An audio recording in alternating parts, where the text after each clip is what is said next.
Como vocês bem sabem, eu não consigo gravar tudo, a minha imagem, a tela do Meet, enfim. Mas eu estou gravando aqui o essencial, que é o que eu vou compartilhar com vocês, que é o slide com o conteúdo, tá bom? Alguém tem alguma dúvida em relação à redação? Em relação a alguma coisa? CTA? Estou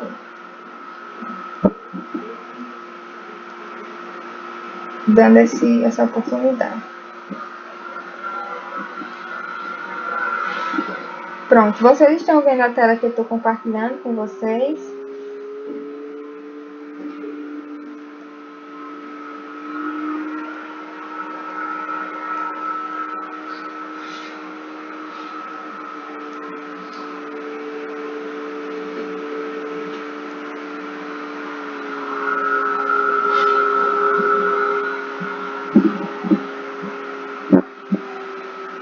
Pronto, só um minuto, gente, rapidinho. Eu não consigo ver os áudios agora, Érica, porque eu vou dar aula. Aí assim que eu terminar, eu vejo tudo e respondo. Se terminar a aula, que é 1 hora mais ou menos.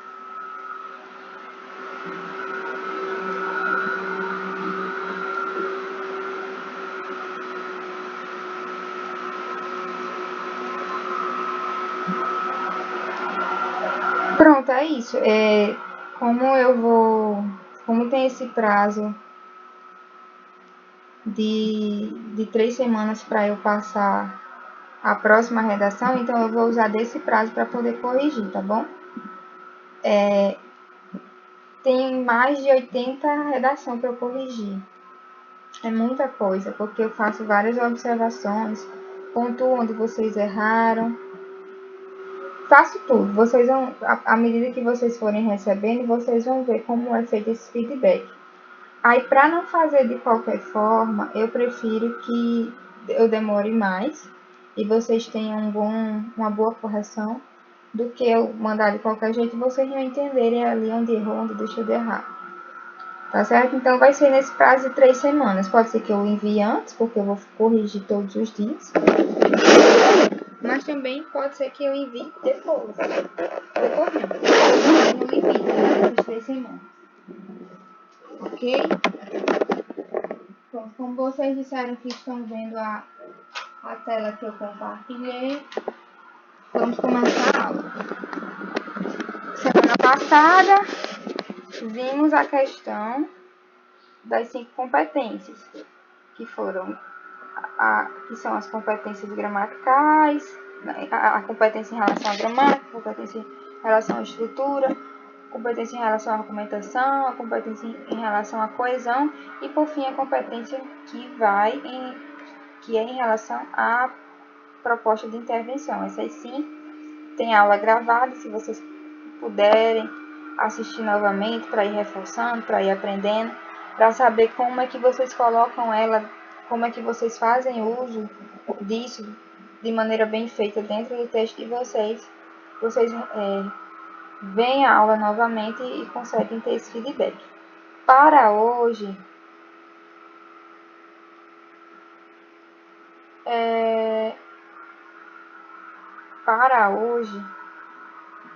eu vou colocar aqui para vocês a questão da estrutura do texto.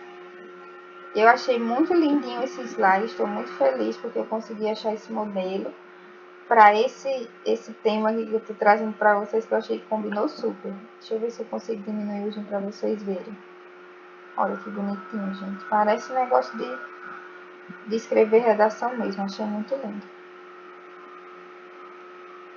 Então, vamos começar. Ainda nem disponibilizei os PDFs, olha, eu vou disponibilizar hoje. O material da aula de hoje eu vou disponibilizar, tá bom? Estrutura do texto dissertativa argumentativa.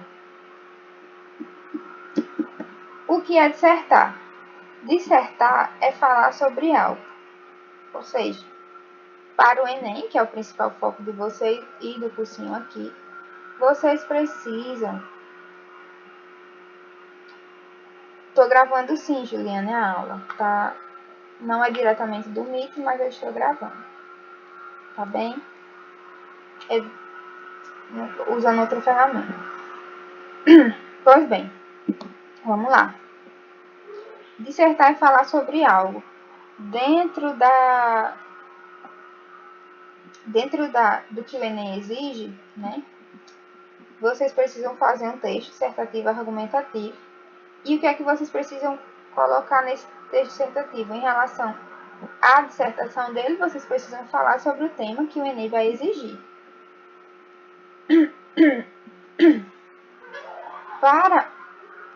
Desculpa, gente. Falar demais causa isso. Para vocês entenderem melhor qual é a tipologia textual de fato do Enem, eu trouxe para vocês 3 tipos de dissertação. Nós vamos falar delas de maneira mais superficial e adentrar de maneira mais completa na dissertação que é exigida pelo Enem. Existe a dissertação subjetiva, a dissertação expositiva e a dissertação argumentativa. Esta dissertação é exigida para o Enem. A dissertação argumentativa é o que o Enem exige. Vamos entender um pouco melhor das outras para a gente chegar nessa dissertação de argumentos. Uma dissertação subjetiva é aquela que vai de opinião para opinião. Uma dissertação que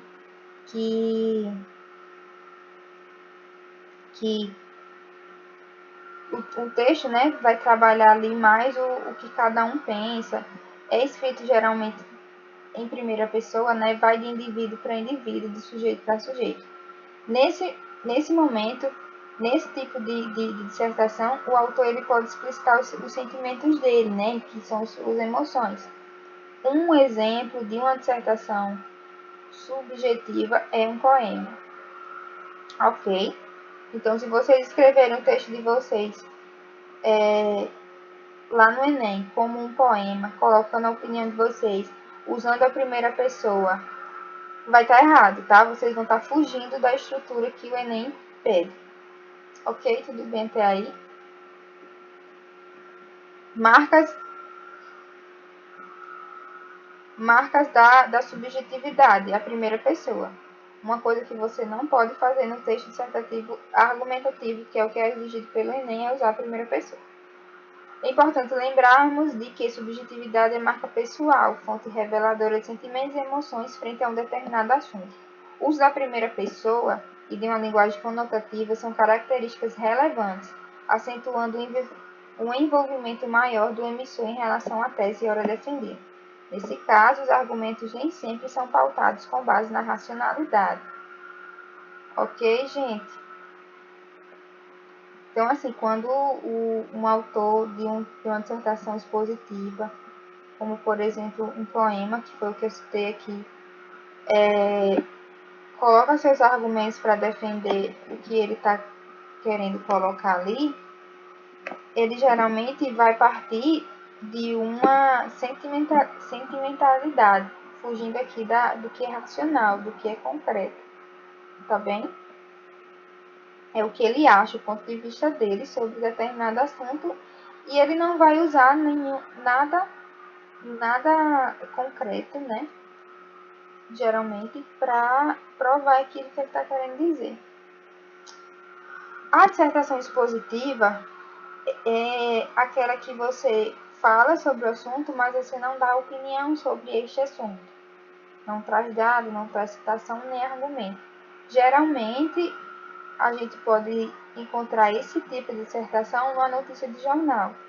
Por quê? Porque se eles precisam noticiar, né, uma tragédia que houve, sei lá, um acidente de carro. Eles vão falar sobre o que houve no acidente de carro, mas eles não vão argumentar sobre isso, eles só vão dar os fatos que eles sabem. Aconteceu isso, isso e isso, nesse lugar e tal, e tal, e tal. Pronto, dissertar, falar, mas sem dar opinião, sem trazer muita coisa. O que a gente deve tomar cuidado, bastante cuidado nesse caso, é porque Muitas vezes, tem vários alunos que confundem um texto dissertativo argumentativo a um texto expositivo, ou seja, você, em vez de, no lugar de um aluno argumentar sobre o fato, trazer dados, enfim, trazer seu ponto de vista, não, ele vai só citar lá tudo que aconteceu. E fazendo isso dentro da sua redação, você também está fugindo da estrutura, você está fazendo um texto expositivo no lugar de um texto argumentativo. E é muito comum disso acontecer, porque às vezes o aluno não consegue pôr a opinião de maneira clara. Então, acaba fazendo com que o texto não fique argumentativo e sim expositivo. Tudo bem? Agora é onde a gente vai adentrar de maneira mais completa para vocês entenderem o que é um texto dissertativo argumentativo. O texto dissertativo argumentativo, ele serve para vocês trazerem um argumento sobre um determinado assunto, sobre um determinado tema. Vocês precisam, nesse tipo de texto, persuadir, convencer o leitor sobre o que vocês estão escrevendo. Vocês devem colocar esse texto geralmente em terceira pessoa e marcar a impessoalidade dele. Devem sim evitar a primeira pessoa. O que é a primeira pessoa? No singular, o eu, e no plural, o nós. Mesmo que vocês não coloquem evidenciando o eu acho ou nós precisamos, deixando esse pronome ali oculto, usando só necessitamos disso, disso, disso. Vocês estão fazendo uso da primeira pessoa, nesse caso é do plural. E fazendo uso dessa primeira pessoa do plural, vocês estão se comprometendo dentro do texto. E deve-se, num texto argumentativo, usar mais a questão da terceira pessoa ou da impessoalidade, tornar o texto impessoal. Porque você tira o comprometimento daquilo que você está falando e é uma das exigências do texto dissertativo argumentativo. Por exemplo, se vocês querem falar sobre violência doméstica, aí vocês vão e colocam assim: precisamos combater essa cultura, sei lá. O que até hoje ocorre de violência contra as mulheres.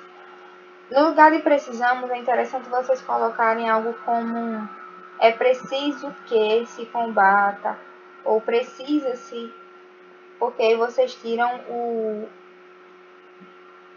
que é de vocês e deixam de maneira mais geral.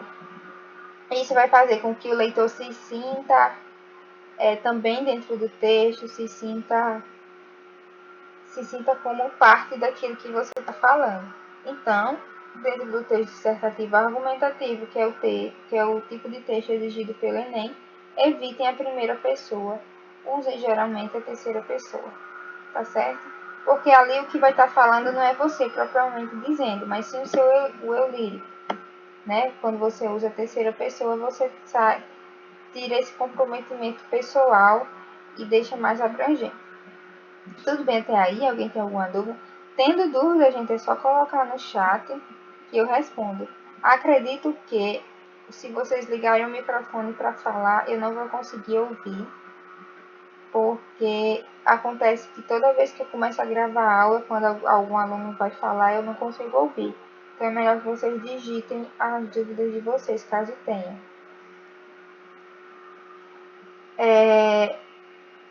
E dentro do texto dissertativo argumentativo, vamos falar sobre a divisão dele, divisão do texto dissertativo argumentativo. Como é composto um texto dissertativo argumentativo? Ele é composto por uma introdução, desenvolvimentos e uma conclusão. O desenvolvimento é interessante que para o Enem vocês coloquem mais de 2 parágrafos de desenvolvimento, pelo menos. Tá bom, 2 parágrafos, para mim é mais que suficiente. Vocês foram conseguindo abordar tudo nesses 2 parágrafos. Tá ótimo, porque aí depois dos 2 parágrafos de desenvolvimento vocês vão conseguir trazer as coisas que o Enem exige de fato. Colocar 3 é bom, se você conseguir argumentar bem com os 3, ótimo. Colocar 1 é bom? Não, não é bom. Colocar pelo menos 2. Se quiser colocar 3, se vir que consegue fazer um texto bem feito com 3 argumentos, ótimo. Se vir que não consegue, coloca os 2. Tá bem? E a conclusão, que na conclusão vai vir a proposta de intervenção. Como escrever uma introdução? O que é que tem nessa introdução? O que é que vem geralmente na introdução? Vocês precisam apresentar a tese, que a tese é o ponto de vista de vocês em relação ao tema. Por exemplo, o tema é problema de escolaridade, né? Falta de escolaridade para para crianças nas periferias. Pronto. Você é a favor ou contra dessa falta de escolaridade? Você tem que deixar isso bem claro dentro da sua tese. Se for a favor, diz que é a favor. Se for contra, também diz que é contra de alguma forma. Qual seria uma forma? Sei lá, introduz um pouco e no final diz é inadmissível que até hoje as escolas de periferia ainda sofram, as crianças de periferia ainda sofram com a falta de escolaridade. Esse inadmissível que vocês usam já marca a sua tese, já marca o seu ponto de vista. Quer dizer ali que você não concorda com essa falta de escolaridade. É onde vocês vão, na tese, né? Onde vocês vão desenvolver o problema do texto, porque a partir da tese vocês vão desenvolver a argumentação de vocês. Vocês disseram lá que eram contra? Ótimo. Sou contra. Então, houve o problema. O problema é ser contra aquilo. O que é que vocês vão fazer no desenvolvimento? Argumentar as causas, né? Argumentar os motivos que fazem de você ser contra aquilo. Colocar dados, colocar várias coisas que se compõem. Então, vocês criam a tese para depois argumentar sobre a tese. E, por fim, na conclusão, trazer a ideia novamente do que você tinha trazido ali na introdução e concluir, trazer essa proposta de intervenção, essa solução para o problema criado. Como está aqui, ao longo do texto, deve-se argumentar a respeito do problema. Enfim, do problema, ideia, o ponto de vista que deve ser defendido. Na tese de vocês, na introdução de vocês, vocês precisam instigar o leitor, ou seja, vocês precisam trazer coisas que façam com que o leitor tenha vontade de ler o texto de vocês, certo? E ali dentro colocar informações que serão desenvolvidas. Existem técnicas boas para fazer a introdução de vocês, eu vou trazer aqui. E uma das primeiras coisas que vocês devem se atentar é de que a introdução tem que deixar bem claro o tema que você está tratando, porque vocês têm acesso ao tema, mas um leitor qualquer não vai ter. Então, se alguém pega um texto de vocês e começam a ler e não consegue identificar do que vocês estão falando de fato, aí isso é um problema. Então, vocês precisam trazer dentro da introdução o tema sobre o qual vocês estão tratando, trazer o ponto de vista em relação a esse tema, se vocês são a favor ou contra, que é a tese de vocês. Tá certo? E colocar essas informações e elas serão desenvolvidas ao longo do texto.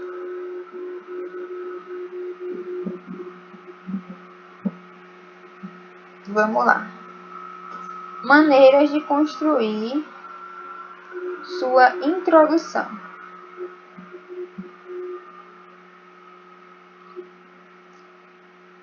O que a gente pode fazer para se construir a introdução? Definir uma palavra-chave, apresentar uma interrogativa, apresentar dados estatísticos, enumerar possíveis argumentos ou apresentar comparações. Vocês não precisam trazer tudo isso que eu trouxe para vocês dentro de uma introdução só. Vocês escolhem uma dessas dicas e trazem, tá bom? Vocês podem trazer mais de uma, por exemplo. Vocês colocam a palavra-chave dentro do texto de vocês. Ai, meu Deus, eu copiei aqui o negócio. Eu copiei aqui o negócio sem querer, mas depois eu ajeito. Vocês definem a palavra-chave dentro do texto de vocês e depois, dentro desse mesmo introdução, vocês também apresentam dados estatísticos. Dá certo. Não precisa trazer todos esses, é até melhor que não, porque senão vai ficar confuso. Mas se der para trazer 2, dá certo. Se for só um, também dá certo. E eu vou explicar como que vocês podem trazer cada um dessas técnicas para dentro da introdução de vocês. Se vocês escolhem por trazer uma palavra-chave para que a gente se norteie do que vocês estão falando dentro do texto, vocês que precisam colocar. É interessante sempre colocar as palavras-chave, tá bom? Mas aí vocês trazendo essa maneira, vocês vão colocar dentro do texto de vocês elementos que estão dentro do tema. Aqui é um exemplo de uma introdução. Vou ler aqui para vocês. O envelhecimento é um processo evolutivo que depende dos fatores hereditários, do ambiente e da idade. Embora ainda não tenham sido descobertas causas precisas que o determinem em toda a sua amplitude e diversidade. Nesse momento que você lê essa introdução, você sabe sobre o que o texto vai tratar, porque ela trouxe a palavra-chave, a pessoa que escreveu. E qual foi essa palavra-chave? O envelhecimento, bem aqui, ó. Todo o resto do parágrafo vai ser construído a partir dessa palavra-chave que a pessoa que escreveu essa introdução trouxe. Então, aqui a gente vai saber que o tema a ser tratado é o envelhecimento. Ok? Dentro do texto de vocês, a violência doméstica, por exemplo, vocês podem trazer a violência doméstica, isso. Aí, se for, vocês têm que tomar cuidado também para não tangenciar, né, o tema, que no caso, no lugar de trazer ele de forma... de trazer dentro do texto de vocês o que realmente pede no tema, vocês englobam algo muito maior, sai daquele foco. Se for problemas nas escolas de periferia e vocês trazem o problema das escolas como um todo dentro do texto de vocês, vocês estão tangenciando o tema. Então, definir uma palavra-chave. Se no tema tem solução para os problemas das escolas de periferia, aí você vai trazer. Sabe-se que as escolas de periferia, palavra-chave, sofrem com problemas em relação à educação até hoje. Vocês trouxeram problemas, vocês trouxeram escolas de periferias, vocês relacionaram os problemas às escolas de periferias. Então, isso vai fazer com que o leitor saiba do que você realmente está querendo tratar. Aí no final você pode colocar: é preciso que esses problemas sejam solucionados. E vocês vão trazendo as soluções no desenvolvimento. Mas essas palavras-chave precisam estar dentro do texto de vocês, principalmente na introdução, para que o leitor saiba do que vocês estão falando. Outra maneira, outra técnica de ser usada na introdução é apresentando uma interrogativa. Deixa eu ver, tem várias perguntas aqui, gente. Deixa eu vir aqui agora. Ai, chega. Me perdi. Como assim uma palavra-chave? Seria uma palavra de tema? Isso, seria uma palavra de tema. Já foi explicado, né? Acho que vocês perguntaram antes de eu explicar.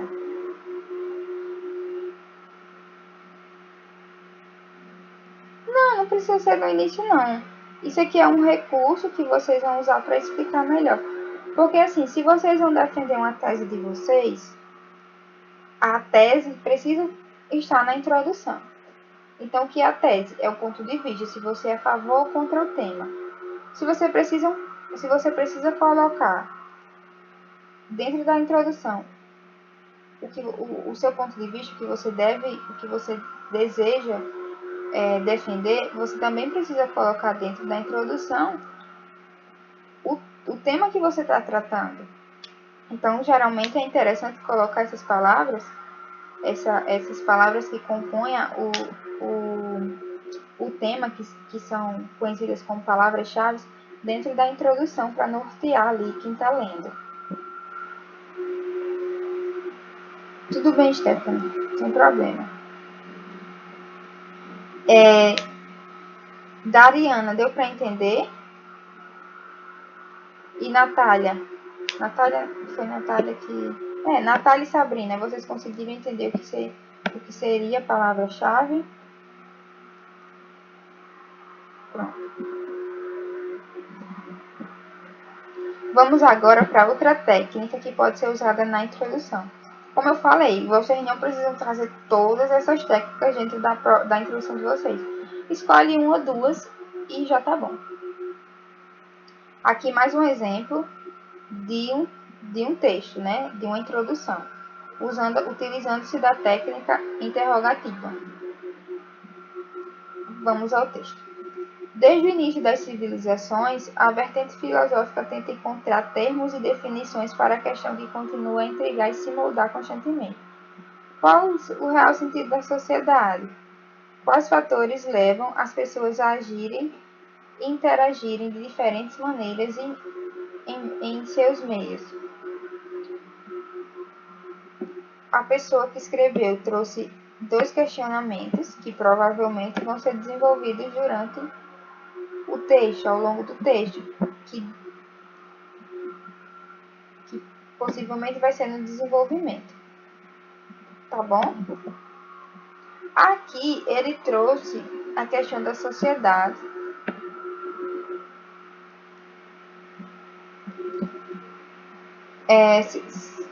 Sociedade, civilização, interação. Provavelmente o tema fala sobre... Não sei qual foi o tema utilizado aqui, mas provavelmente o tema vai tratar dessas questões aqui. Então, querendo ou não, mesmo utilizando-se do recurso de uma interrogativa, o autor desse texto trouxe também algumas palavras que vão nortear. Acredito que no decorrer porque esse é só um pedaço da introdução, né? Mas acredito que no decorrer da introdução esteja melhor desenvolvido.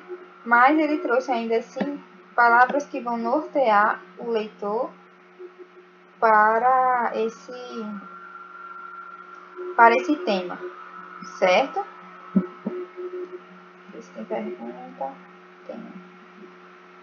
Outra técnica de se fazer uma introdução é apresentando dados estatísticos dentro dela. Tem aqui mais um texto, vamos lê-lo para identificarmos isso. Em um paralelo com o avanço da qualidade de vida entre os brasileiros e com a enfatização de campanhas preventivas de saúde, tem-se ainda hoje um alto índice de pessoas com diabetes. Segundo Pesquisa Nacional de Saúde, realizada pelo Ministério da Saúde, em parceria com o IBGE, Instituto Brasileiro de Geografia e Estatística, 9 milhões de brasileiros foram detectados com a doença, tornando-se um dado alarmante, já que corresponde a mais de 6% da população. O que ele trouxe aqui foi uma introdução utilizando-se de um dado estatístico.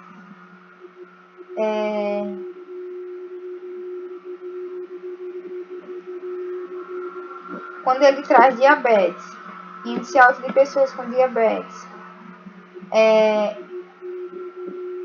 falando sempre dessa doença aqui, a gente sabe que é algo relacionado a esse tipo de doença que vai ser tratado dentro do texto dele. Então, mais uma vez, ele trouxe palavras-chave, porque dentro da introdução é preciso você nortear o leitor a qual tema você está se referindo. Então, é interessante vocês trazerem sempre a palavra-chave. Aqui, de certa maneira, ele considera alarmante a quantidade de pessoas que foram detectadas com essa doença, que no caso seria diabetes. Achando ele isso alarmante, pode ser considerado também pode ser considerado também como ferramenta para a sua tese, né? Ele já está colocando aqui que isso é um problema, usando dessa palavra, tá bom? E mais uma vez argumenta dizendo que corresponde a mais de 6% da população.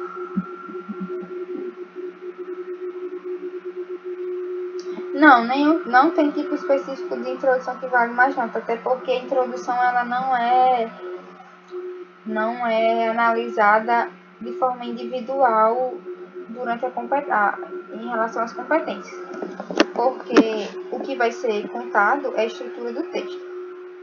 Como eu já dei aula sobre as competências, eu vou só trazer aqui para vocês. Da primeira à quarta competência, o texto vai ser analisado como um todo.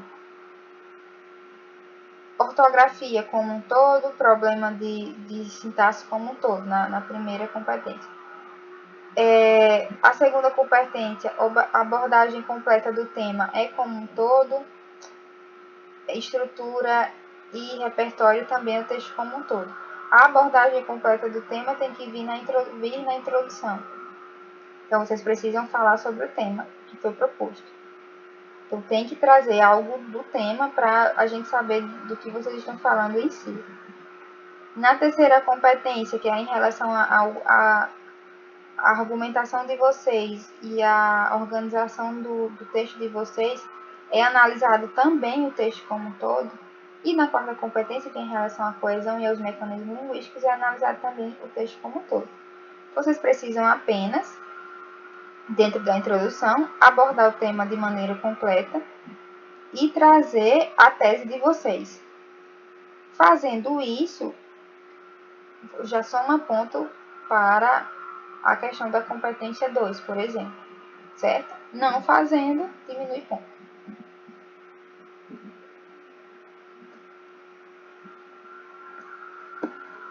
Isso aqui são só dicas de como vocês podem construir a introdução de vocês para que vocês analisem. Durante as redações que eu vou propor para vocês, vocês podem utilizar desses recursos. Vocês começam a testar e vão percebendo qual melhor vocês conseguem lidar, qual melhor vocês conseguem desenvolver. Eu consigo desenvolver colocando os dados estatísticos. Aí vocês, quando forem levar a redação de vocês para o Enem, vocês já vão ter treinado bastante isso e vão trazer da mesma forma. Na verdade eu não consigo dados estatísticos não, eu consigo geralmente fazendo uma comparação e trazendo as palavras-chave. Tudo bem, vocês treinam, né? Quando for lá na hora da redação, trazem só técnicas para vocês irem treinando, né? E para no fim saber qual melhor vocês conseguem construir. Mas nenhum conta para mais ou menos pontos não. Outro possível tipo de introdução é a introdução que enumera os possíveis argumentos. Aqui nesse texto temos: a máquina pública no Brasil possui um alto custo de investimento na saúde. Porém, o que a população e os profissionais da área observam é uma desvalorização do setor com baixos salários, médicos descontentes e sem condições de trabalho, falta de medicamentos, hospitais insuficientes e mal aparelhados, somados a um atendimento precário, tornando-se esse o retrato da saúde pública brasileira. Aqui vocês viram, né, que ele enumerou alguns problemas da saúde pública, né, no Brasil. E esses problemas, provavelmente, um ou dois deles, né, vão ser tratados no desenvolvimento. Por quê? Para essa técnica, vocês podem trazer alguns desses problemas, tipo, o problema é saúde pública, como foi trazido aqui. Dentro da saúde pública, ele trouxe vários problemas que existem para que culminam nesse problema maior. Apesar dele ter trazido mais de 2, ele pode escolher apenas 2 para tratar cada um no desenvolvimento. Por exemplo, enumerou vários problemas possíveis, aí falou no desenvolvimento 1 sobre a falta de medicamentos, e no desenvolvimento 2 ele falou sobre o atendimento precário. Entendeu? Não precisa se vocês enumerarem 10 problemas dentro do problema geral, vocês não precisam trazer os 10 dentro da argumentação de vocês. Escolhem 2 e argumentam sobre. Geralmente, esse tipo de introdução serve para que vocês se utilizem desses problemas causados, desses problemas citados, para construir os argumentos. Ok?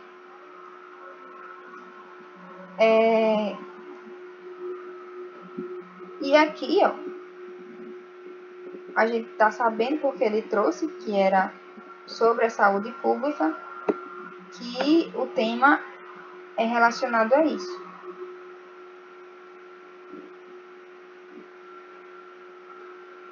Deixa eu ver se tem alguma dúvida.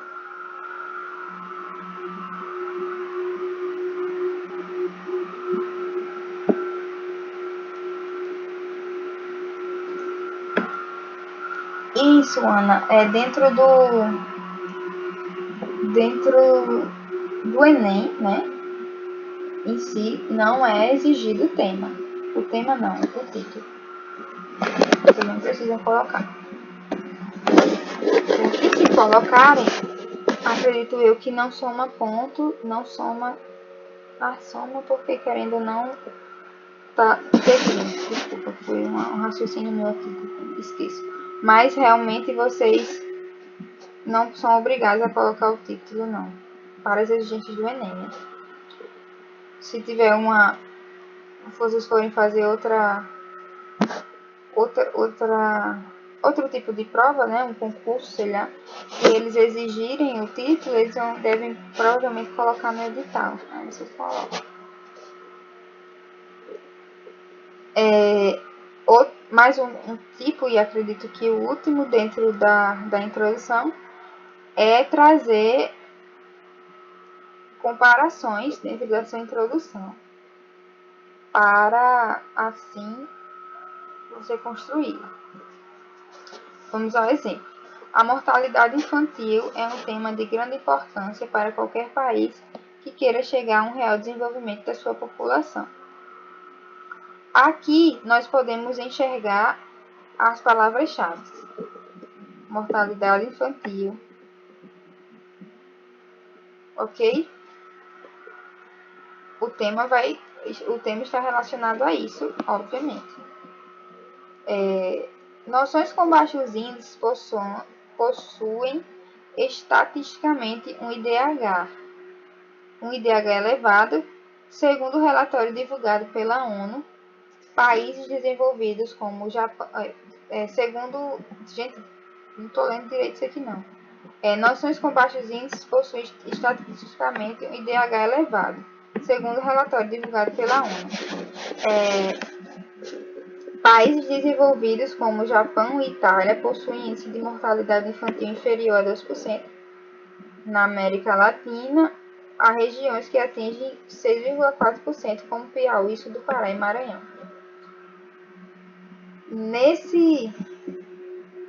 Nessa construção em si, a pessoa usou mortalidade infantil, ou seja, trouxe a palavra-chave para dentro do texto, usou dados estatísticos, mais um recurso para se construir uma introdução, e também trouxe a comparação. Onde é que está a comparação? Está justamente nesse daqui. Comparando os países desenvolvidos, que são Japão e Itália, com os países da América Latina, que aqui citados foram Piauí, Pará e Maranhão. Vocês estão vendo? Ele usou mais de um dos recursos de técnicas para a construção de uma introdução, mas não precisa necessariamente usar essa 3, 4, 5, 6. Se usar só uma e usar bem, já tá bom. O importante é vocês abordarem o tema de maneira completa e trazerem a tese de vocês. O que vocês vão fazer para isso acontecer, vocês que vão decidir. Certo? Tudo bem até aí? Vou entrar aqui no desenvolvimento.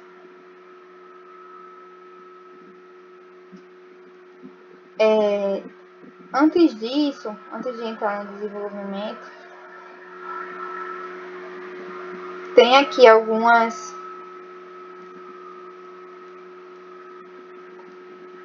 exemplos de introdução, certo? Acredito que eu trouxe 3 exemplos e eu vou analisar aqui junto com vocês para vocês perceberem o que eu venho falando do que tem que estar dentro da introdução, certo? No século XIX, Eça de Queiroz escreveu Primo Basílio, que narra a história de Jorge e Luísa, personagens de uma família tradicional portuguesa, onde a mulher era subserviente e o homem provedor. Entretanto, esse retrato burguês se impõe à sociedade brasileira, e sua imposição se mostra um grave problema social na contemporaneidade. Com efeito, a construção de uma sociedade que valoriza a diversidade familiar pressupõe ação conjunta entre população e poder público. Aqui ele trouxe um repertório sociocultural, mas dentro da introdução, que foi citando um livro,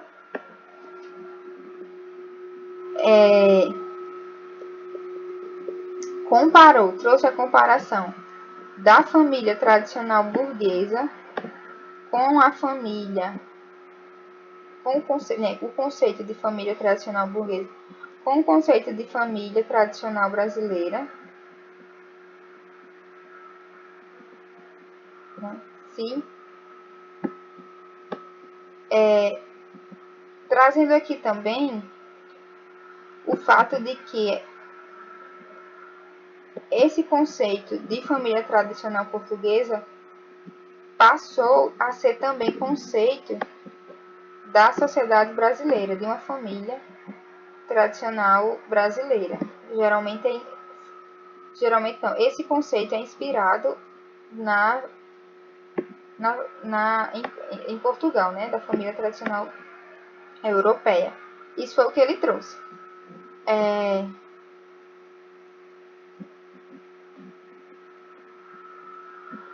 Como ele disse que a família tradicional, a gente sabe que o Brasil ele foi colonizado pelos portugueses. Então, esse tipo de família, obviamente, foi trazido para o Brasil. Mas não foi trazido de maneira conversada. Como ele falou aqui, falou que foi imposto. Se foi imposto, foi obrigado. E hoje, a sociedade brasileira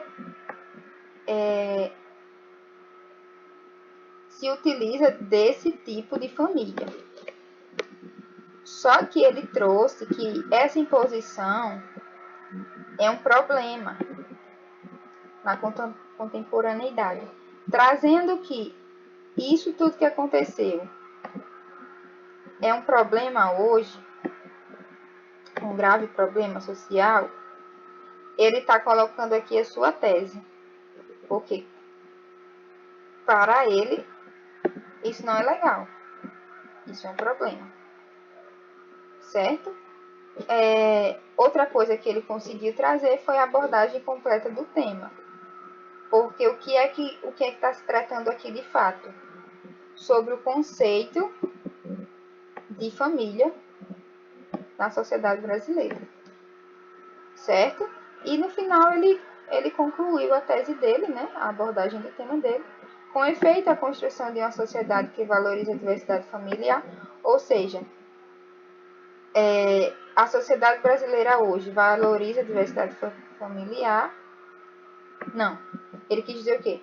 Que para que haja uma construção de uma sociedade que valoriza a diversidade familiar, precisa-se da ação conjunta entre população e poder público, e isso que ele trouxe como problemática, ele vai desenvolver durante o texto dele, certo? Então, até aí tudo bem? Entenderam o texto? Tá, não tem nenhuma dúvida. Mais uma introdução aqui para a gente analisar. É bom a gente sempre procurar a introdução para analisar esses pontos, sabe? Que aí vocês vão percebendo onde é que o pessoal está usando esses recursos. Introdução. Vamos lá. O modelo convencional da família brasileira, segundo o Instituto Brasileiro de Geografia e Estatística, adquiriu novas combinações. Hoje, os laços familiares tradicionais estão liquefazendo. Essa mudança de paradigma que o autor Zygmunt Bauman vai definir como modernidade líquida. O que foi que ele fez aqui? Abordou o tema de maneira completa, já de cara. Falou sobre o modelo convencional da família brasileira. E trouxe também de que esse modelo não é mais como antes. Adquiriu novas combinações. Aqui ele disse que os laços familiares tradicionais estão liquefazendo, ou seja, liquefar, né? Não sei se liquefar significa tornar líquido. O que era sólido se tornou líquido. Então é isso que ele está querendo dizer aqui. Aí trouxe aqui um autor, um repertório sociocultural, e trouxe aqui esse conceito de modernidade líquida que provavelmente, muito provavelmente, ele vai desenvolver durante o corpo do texto dele, né, nos desenvolvimentos. Pronto.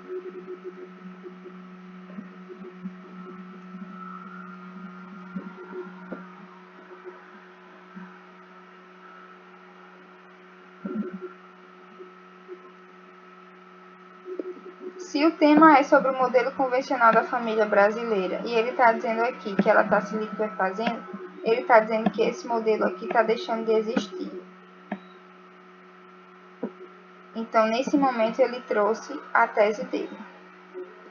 Tá certo? Vamos para a terceira e última introdução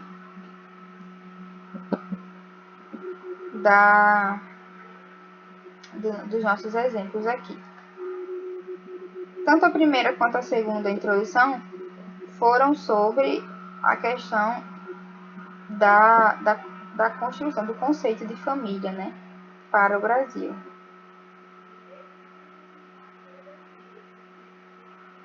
Pode falar sobre ponte na introdução? Não entendi sobre ponte. Que ponte? Eu não consegui entender.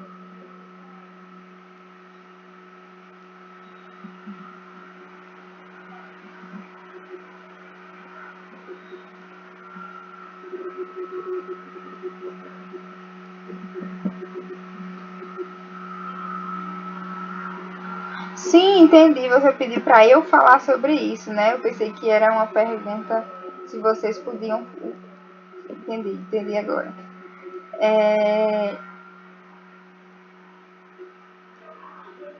Justamente isso que eu tenho falado. Naquele modelo de.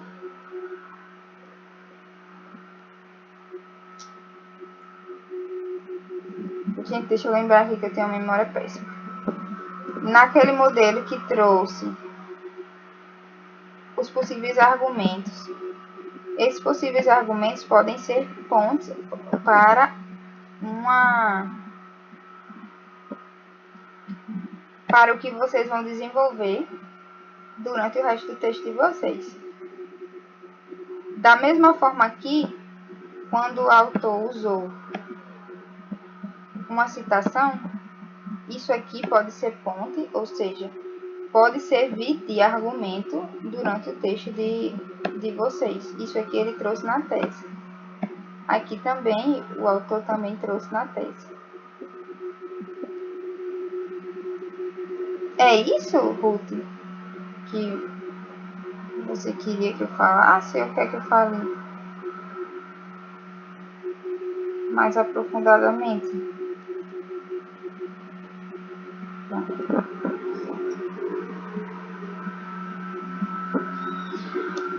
Trazer essas pontes, né, justamente você colocar, se utilizar de alguns recursos que vão ser colocados na introdução, e a partir desses recursos que vocês utilizam, eles vão servir de embasamento para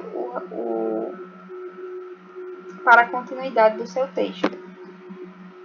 Aí, esses dois exemplos são formas. Ok? Mais um exemplo aqui de introdução. Não é difícil perceber que um dos maiores dilemas atuais no Brasil é a busca de um conceito para a palavra família. Mais uma vez aqui tratando de um mesmo tema. Eu trouxe os 3 textos tratando de um mesmo tema na introdução, né? Fatores como a globalização auxiliaram para que os grupos oprimidos ganhassem destaque, o que garantiu-lhes maior liberdade, principalmente para formar famílias com um padrão bem distante do estabelecido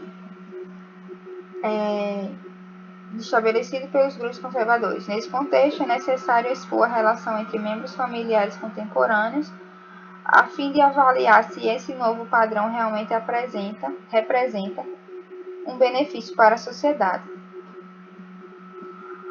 Aqui ele trouxe, mais uma vez, o tema de forma completa, abordou, falou sobre família, falou sobre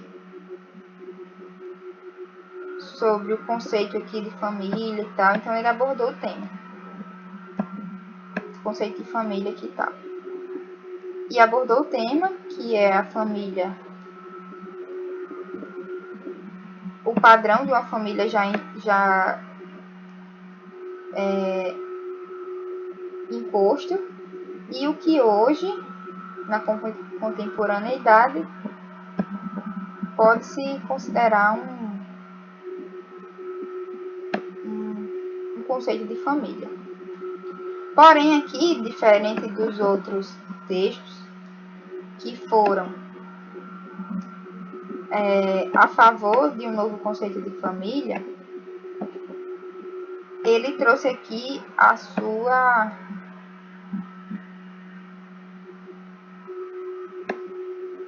o seu ponto de vista contra.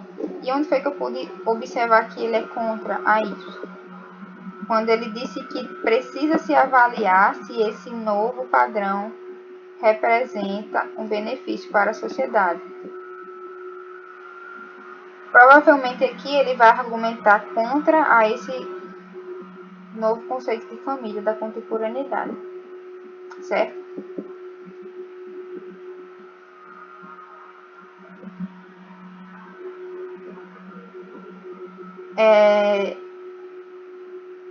É isso, gente. Vocês têm mais alguma dúvida em relação à introdução?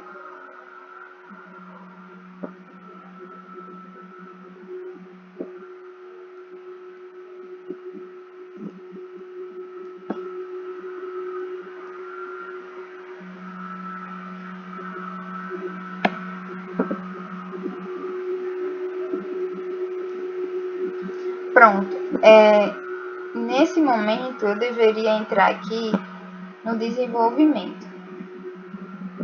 Mas já é 11h34 e não vai dar tempo de eu explicar toda a construção de desenvolvimento para vocês nessa aula. O que eu vou fazer? Vou deixar para próxima semana. Nós começamos daqui, desenvolvimento, e vou tentar colocar o desenvolvimento e a conclusão dentro de uma aula só. Como a aula vai ser maior, porque eu vou começar mais cedo e tal, então vocês vão conseguir, acredito eu, ser contemplados com a aula completa. Tá bom?